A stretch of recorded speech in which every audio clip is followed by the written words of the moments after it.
Hey, what's up everyone? I hope you're all having a wonderful day or night, but for now, let's get into the video. You know why I'm never gonna shut up about being a single girl who lives alone is because I am the first woman, not only in my family, in my entire lineage, who's able to live alone. My mom was never able to live alone. Her mom was never able to live alone. Her mom was never able to live alone. Multiply that times infinity for the rest of forever till the beginning of humanity. And it actually is that deep. If you're a girly who's living right now in your own little apartment, can afford your own bills, can pay your own rent, you don't rely on your family, you don't rely on a man in your life to financially provide for you, you're quite literally breaking generational trauma. I can literally say it started with me. It didn't, but it will end with you. Single women were a thing throughout our entire history, especially in those ages where a man's life expectancy was 30 or 35. How to use reverse psychology on a man to get him to do what you want. It's so easy, you guys, when you know how to play it. So think about a little kid, a little boy. If you tell him not to push a button, what does he want to do so bad? He wants to push that button, right? It's the same way with an adult man. By telling him not to do something, you have created a challenge for him, and he now wants to do it even more. So that's why if you want him to spend more time with you at home, by telling him and nagging him to please stay home, I want to spend more time with you, you're actually making the problem worse, not better.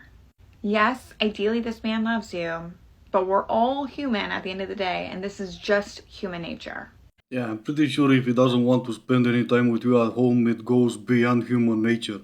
You logically think, oh, I'm going to just beg him to stay home. I'm going to nag him. I'm going to tell him how much it means to me. No. Instead, you're going to encourage him to go out. And you're going to say, babe, have so much fun with your guy friends.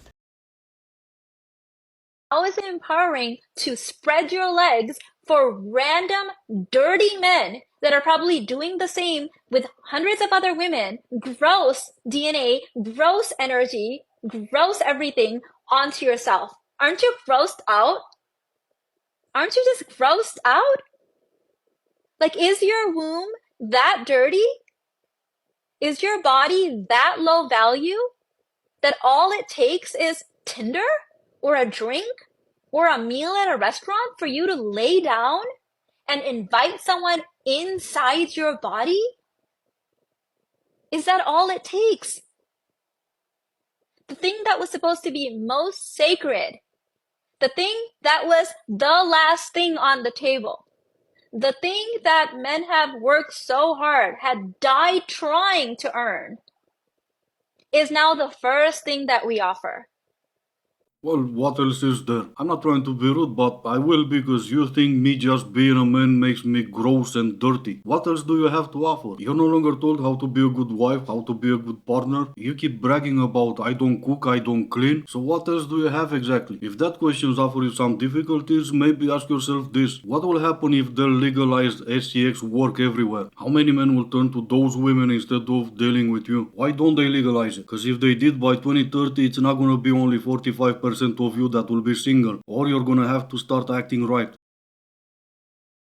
Reasons why I just love being single. One, I really don't care. let me tell you something. If you have a daughter, a little girl right now, or you're pregnant with a little girl, or you want a little girl, just wait. Just wait. Oh my God. I feel like people get gray hairs because of daughters. We already know you're so much happier being single because you've told us. But how does your daughter feels about not having a father in her life, or at least a father figure? Nah, who cares about any of that when you have reasons to be happier while being single? I'd actually be more concerned if you weren't going through a challenging time right now. Like, this is the last time Pluto will ever be in Capricorn in our lives. It's moving into Aquarius. We are being birthed into a completely new dimensional reality. Every aspect of life is changing, and you personally are closing out a 16-year cycle that began in 2008 when Pluto first went into Capricorn.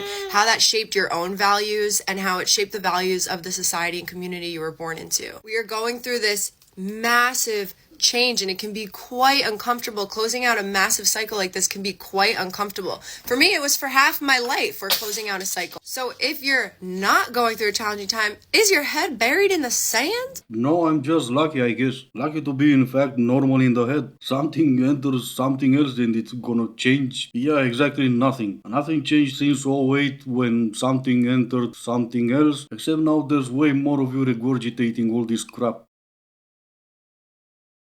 So I have a question for guys about making new friends, and I want honest answers only. So if you're a dude, please respond to this. I really want to hear what you have to say. But if you're looking to make new friends, what is the aversion to going to meetup events, like big group events, to meet new people and make new friends? Because a lot of meetup events I've been to lately and that I've experienced in the past are primarily women. Like, women are more comfortable putting themselves out there, going to meetup events and like meeting new people, being honest about their intentions of making new friends. But I rarely see guys doing the same thing. And I really want to know, what is the aversion to it? Like, why, if you're like in a new city and you want to make new friends, why not go to these events? Like, what is preventing you from doing that? Thank you. Since we're all different and we're gonna have different reasons, this is just me. I don't think I've reached that level of desperation. It also helps that I've known some of my best friends for 25, 28 years, and I do believe it's easier for men to make best friends without going to those big events. Two of them can meet in a bar, talk about their favorite teams or the game that was on last night, keep doing that for a few days, and then they slowly become best friends. I also think it's easier for us to become friends when I don't have some shirt you're gonna be jealous about, or the other way around. Okay, I don't know who needs to hear this, but my guy friend just woke me up, okay? So I was talking to him and I was like, partially joking. I was like, I feel like I need to be meaner to men because I'm so nice to men and it gets like taken advantage of. And I'm a certified lover girl, like I know I am.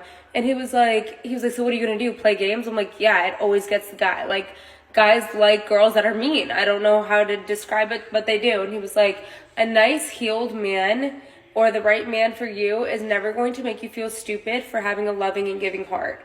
And I'm like, you right. You are so right. So I know I needed to hear that. And that was in fact the point of the video. But still a few questions. How did he wake you up? Do the two of you live together? Did that conversation happen last night and it was 2 a.m. and he woke you up trying to compliment your loving heart? Did he even try to explain to you that no, men don't like mean girls? That's just another lie told to you by other women? Or maybe the most important question, what made you think anyone needed to hear your story? Can someone tell me, what is the male equivalent to flowers? Because like, if your girl's upset or you want to cheer them up, you get them a little bunch of flowers or a little box of chocolates. But what do you get a guy? Head. You give him head and he'll love you long time. Just got back from a date. I think I'll just... How do you freeze eggs? You go to the supermarket, you buy a bunch and you put them in your freezer.